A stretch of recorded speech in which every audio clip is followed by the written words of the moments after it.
सुप्रभात प्रिय विद्यार्थियों, संस्कृत की कक्षा में आप सभी का हार्दिक स्वागत है। बेटा आज हम पार्ट 2 लंग लकार है प्रथम पुरुष के अभ्यास कार्य के अंतर्गत भाषा बोधन का पहला प्रश्न करेंगे। भाषा बोधन में पहला प्रश्न है रिक्त स्थानानि पूर्येत, कि आपने रिक्त स्थानों को पूरा करना है। इसके लिए आपको जो है कोष्टक में शब्द दिए गए हैं, इन शब्दों की सहायता से आपने रिक्त स्थान पूरे करने हैं। पहला है क में अधुना ते डैश। अब आपको कोष्टक में क्या दिया गया है, ऐतिष्ठन और ऐतिष्ठ है। अब आपने ये देखना है कि इसके अंदर कौन सा शब्द आएगा। सबसे पहले आप यहाँ पर जो है कर्ता देखेंगे कि कर्ता कौन से वचन में है। कर्ता जो है यहाँ पर बहुवचन में है, ठीक है। तो यहाँ पर कर्ता अगर बहुवचन में है तो यहाँ से आप जो क्रिया लेंगे वह भी आपकी बहुवचन की ही होनी चाहिए। तो यहाँ पर ते के साथ आपका क्या आएगा, ऐतिष्ठन, क्योंकि जब हम प्रथम पुरुष के जो कर्ता करते हैं स तौ ते, ये पुल्लिंग के कर्ता हैं, तो ये ते जो है बेटा आपका पुल्लिंग का जो है बहुवचन है, तो इसलिए क्रिया भी आपकी बहुवचन की आएगी। तो यहाँ पर आपका आएगा ऐतिष्ठन, ठीक है। ख है शीला स पाठम डैश, असमृत या असमृत। यहाँ पर आपको दो दिए गए हैं, लेकिन आपको ये पहचानना है कि इसमें से कौन सा असमृत आएगा, क्योंकि यहाँ पर शीला क्या है, एक वचन है, तो हमने क्रिया भी एक वचन की लेनी है। तो अब आप इसमें ये सोच सकते हैं कि असमृत ये वाला भी आ सकता है, लेकिन ये नहीं आएगा, क्योंकि लंग लकार में जो है प्रथम पुरुष का एक वचन जो है असमृत, ये वाला रूप इसका बनता है, ठीक है। तो ये क्या हो जाएगा, ये मध्यम पुरुष का बहुवचन हो जाएगा, लेकिन हमने जो है प्रथम पुरुष का एक वचन लेना है, क्योंकि शीला जो करता है वो क्या है, एक वचन में है। तो आपका यहाँ पर आएगा असमृत।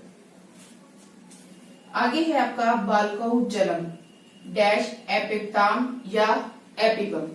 अब जो ये बालको है, बालको का क्या अर्थ हो गया, दो बालक। ये आपका क्या है, द्विवचन में है, तो हमने क्रिया भी द्विवचन की ली, तो आपका क्या आ जाएगा यहाँ पर एपिप्ताम। अगर एपिपम लेते तो ये क्या हो जाता, ये उत्तम पुरुष का हो जाता, ठीक है। तौ रामाय पुस्तकम डैश एजस्ताम या एजच है। अब तौ जो है वो क्या है बेटा, प्रथम पुरुष का द्विवचन का करता है, तो क्रिया भी हमने यहाँ पर क्या ली, एजस्ताम द्विवचन की ली। अगर हम एजच्छा लेते तो क्या हो जाता, वो मध्यम पुरुष का एक वचन का कर्ता होता, तो इसलिए तौ के साथ आपका आएगा एजस्ताम। आगे है आपका अतुल है मधुरम फलम डैश ए खादाब या ए खादर। अब आप यहाँ पर देख रहे हैं कि जो ये कर्ता है अतुल, ये क्या है, प्रथम पुरुष का जो है एक वचन का कर्ता है, तो क्रिया भी आपकी एक वचन की ही आएगी।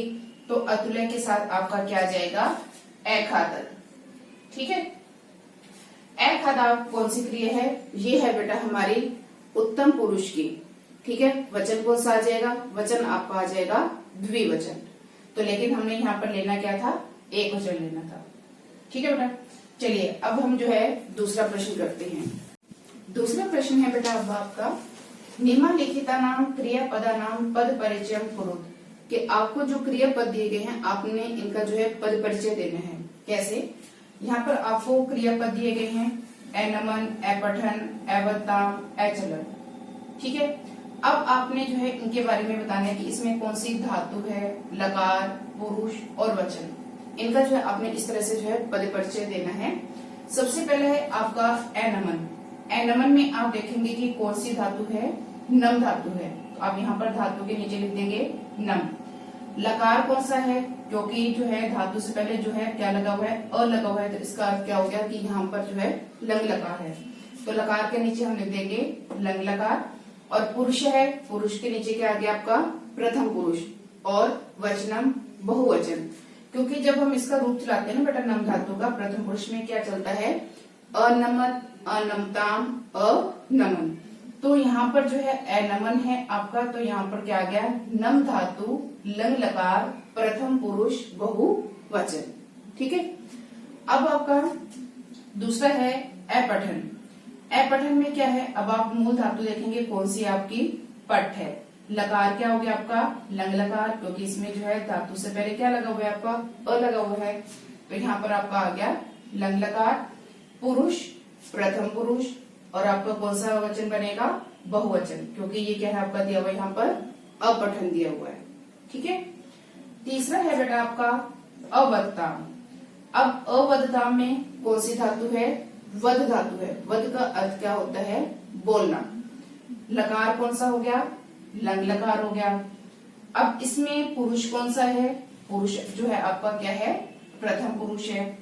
और वचन, वचन आपका क्या हो गया, द्विवचन हो गया, क्योंकि जब हम इसका रूप चलाएंगे तो रूप कैसे चलता है, एवदत, एवदताम, एवदन। तो यहाँ पर क्या है, आपको एवदताम दिया गया है, तो इसके अंदर जो है बेटा आपका द्विवचन है। अगला है आपका अचलत। सबसे पहले हम मूल धातु देखेंगे कौन सी है, मूल धातु है आपकी चल। अब इसमें लकार कौन सा है, लकार है आपका लंग लकार है। पुरुष कौन सा है, पुरुष आप इसमें जो है प्रथम पुरुष है। और वचन कौन सा है, वचन है एक वचन, क्योंकि इसमें क्या दिया गया आपको, अचलत। जब हम रूप चलाते हैं तो क्या चलेगा, अचलत, अचलताम, अचलन। तो यहाँ पर अचलत था, तो इसलिए यहाँ पर हमने क्या लिखा है, इसमें एक वचन। तो ये होता है बेटा आपका पद परिचय, कि आपको जब धातुओं का पद परिचय देना हो तो आपने धातुओं का पद परिचय इस प्रकार देना है कि आपने धातु बतानी है, लकार, पुरुष और वचन बताना होता है इसमें। ठीक है। अब तीसरा प्रश्न, तीसरा प्रश्न है बेटा, निम्न धातु नाम लंग लकार से प्रथम पुरुष से रूपानी लिखत। कि निम्नलिखित धातुओं के जो आपने लंग लकार के प्रथम पुरुष के रूप लिखने हैं। यहाँ पर जो है आपको धातु दी गई है और इन धातुओं का जो है आपने प्रथम पुरुष में जो है रूप लिखना है। सबसे पहले आपकी धातु है वद। वद का अर्थ क्या होता है, बोलना। तो प्रथम पुरुष में इसका क्या रूप बनेगा, अवदत, अवदताम, अवदन, यानी कि अवदत, अवदताम, अवदन। ठीक है। स्था, स्था का अर्थ क्या होता है बेटा, तिष्ठ। ये आपकी क्या है, परिवर्तनीय धातु है, तो स्था का हो जाएगा तिष्ठ। तो इसका रूप चलेगा अतिष्ठत, अतिष्ठताम, अतिष्ठन। ठीक है। मिल, मिल का अर्थ क्या होता है, मिलना, और इसका प्रथम जो है पुरुष का रूप चलेगा अमिलत, अमिलताम, अमिलन। ठीक है। चिंत, चिंत का अर्थ होता है सोचना, तो इसका रूप चलेगा अचिंत्यत, अचिंत्यताम, अचिंत्यन। ठीक है। पच, पच का अर्थ होता है पकाना, इसका रूप चलेगा अपचत, अपचताम, अपचन। ठीक है। नम, नम का अर्थ होता है नमस्कार करना। ठीक है। इसका रूप चलेगा अनमत, अनमताम, अनमन। तो इस प्रकार जो बेटा आपको कोई भी धातु दी जा सकती है तो उनका आपको अर्थ बताना चाहिए कि इसका क्या अर्थ है। तो आपने जो है उनके जो है प्रथम पुरुष के जो है रूप लिखने हैं। ठीक है। अब हम जो है चौथा प्रश्न करते हैं। चौथा प्रश्न है बेटा, वाक्यानि शुद्धानि कुरु। वाक्यों को शुद्ध करना है। यहाँ पर जैसे आपको पहला वाक्य दिया गया है, तौ भोजनम अखाद्यम। यहाँ पर बेटा मैंने इसको जो है रेखांकित कर दिया, लेकिन आपकी पुस्तक के अंदर जो है ये मोटे अक्षरों में दिया गया है। पहला है आपका अखाद्यम। अब आपने यहाँ पर देखना है बेटा कि ये आप जब इसको शुद्ध करेंगे तो शुद्ध किस तरह से करेंगे। आप यहाँ पर देखेंगे सबसे पहले कर्ता को, कि कर्ता कौन से पुरुष और कौन से वचन का है। जैसे यहाँ पर तौ, तौ क्या है बेटा, ये पुल्लिंग में आता है। जैसे आप बोलते हैं ना स, तौ, ते, तो ये तौ क्या है बेटा आपका जो है पुल्लिंग में द्विवचन का कर्ता है। और यहाँ पर जो है आपको खाद्यतम दिया गया है, तो जब आप इसको शुद्ध करेंगे ना तो आपने यहाँ पर जो क्रिया लेनी है तो वो भी आपने द्विवचन की ही लेनी है। तो अब आप इसका रूप चला दीजिए, खाद धातु का लंग लकार में क्या चलाएंगे, अखादत, अखादताम, अखादन। ठीक है। तो ये प्रथम जो है पुरुष का द्विवचन है, तो यहाँ पर क्रिया भी प्रथम पुरुष द्विवचन की आएगी, तो वो आपकी क्या बन जाएगी, अखादताम। ठीक है। हमने यहाँ पर लिखा अखादताम, ये आपका यहाँ पर क्या हो गया बेटा, ये शुद्ध हो गया। ठीक है। आगे है आपका उद्याने पुष्पानी अभवत।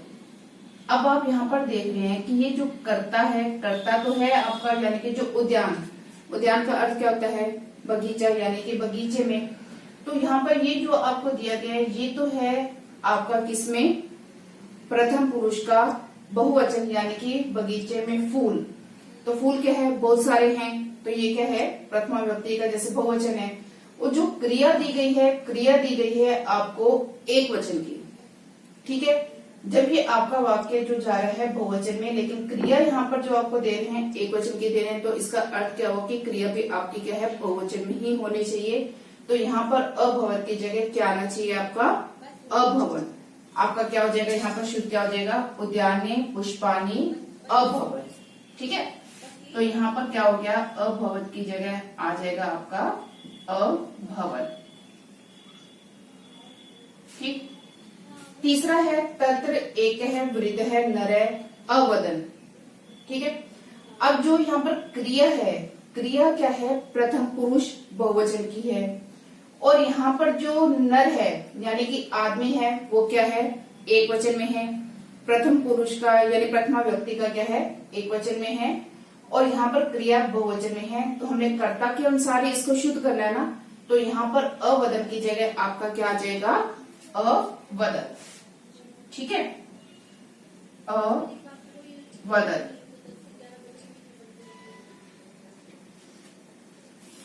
आगे है अब आपका तऊ अत्र न अपठत, ठीक है। कर्ता देखेंगे सबसे पहले, कर्ता क्या है, द्विवचन में, और यहाँ पर जो क्रिया दी गई है, क्रिया क्या है आपकी एक वचन में दी गई है। तो यहाँ पर कर्ता के अनुसार ही हमें क्रिया लेनी है ना, तो यहाँ पर तऊ के साथ क्या आ जाएगा, अपठताम। जब हम पठ धातु का लंग लकार में रूप चलाएंगे तो वो क्या बन जाएगा आपका अपठताम, क्योंकि ये पुल्लिंग का जो है द्विवचन का कर्ता है, तो क्रिया भी हमने द्विवचन की ही लेनी है। तो पठ धातु का जो है क्या बनेगा, अपठत अपठताम। तो यहाँ पर ये आ गया आपका बेटा अपठताम, ठीक है। आगे है अब आपका स जलम अपिबताम। अब सबसे पहले यहीं पर आपने देखना है कर्ता को, कर्ता है एक वचन में, ठीक है, क्रिया दी गई है द्विवचन में, तो कर्ता भी जो है एक वचन का ही होना चाहिए। तो यहाँ पर स के साथ क्या आ जाएगा आपका अपिबत, यानी कि जो पिब धातु है आप लंग लकार में जब चलाएंगे तो उसका रूप चलेगा अपिबत अपिबताम अपिबत। तो स एक वचन में है, तो हमने यहाँ पर भी क्या लेना है, एक वचन की ही क्रिया लेनी है। तो यहाँ पर हमारा आ जाएगा अपिबत, ये हो जाएगा। तो इस प्रकार से बेटा आपने वाक्य को शुद्ध करना है, ठीक है। आशा करती हूँ कि आपको यह पाठ अच्छे प्रकार से समझ आ गया होगा, यानी कि आपको जो ये अभ्यास कार्य है अच्छे प्रकार से समझ आ गया होगा। धन्यवाद।